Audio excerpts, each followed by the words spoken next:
This adventure I went down to Costa Rica for, the ayahuasca ceremonies, is the start of our next film, which makes me question my workaholism a little bit. And it's called Dissolution Beyond the Human Ego. And this is the first part of us trying to examine ourselves and to look at kind of what's happening around this world with this kind of rise of tribalism and our relationship with the environment. And, you know, this, you know, there's a lot of anger out there.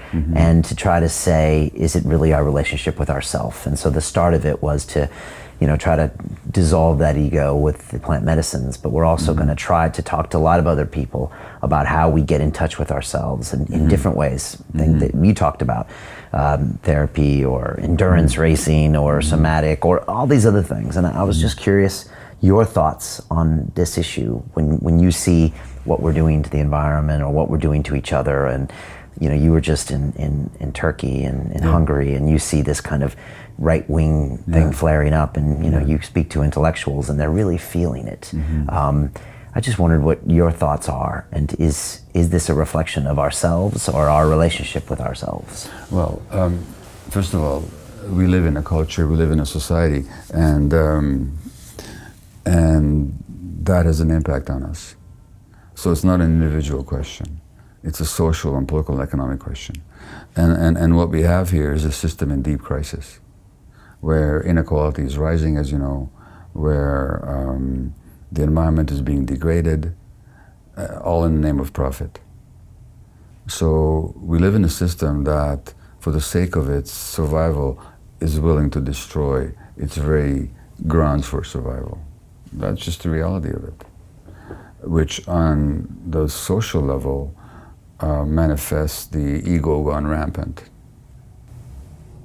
Because the ego just wants to aggrandize itself. And that's what we're seeing. So your film is addressing the core issue right now, and that's what my next book again is, The Myth of Normal, Health and Illness in an Insane Culture. I'm saying this culture has gone insane. And so that's both an individual question, but also a social question. And I'll be spending the next couple of years writing that book. Sounds like it's along the Inquirer is very similar to what you're engaged in this film.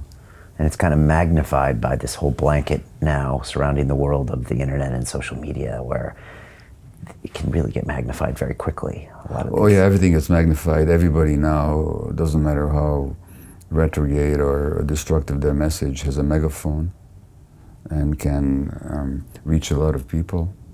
And there's no sense of responsibility, because you can say whatever you want.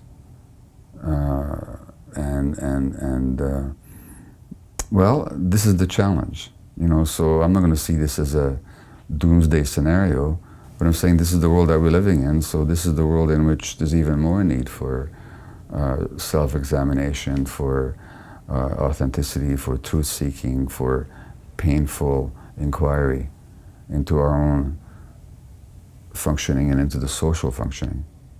So in a sense, the worse it gets, the more it induces people to ask the right questions.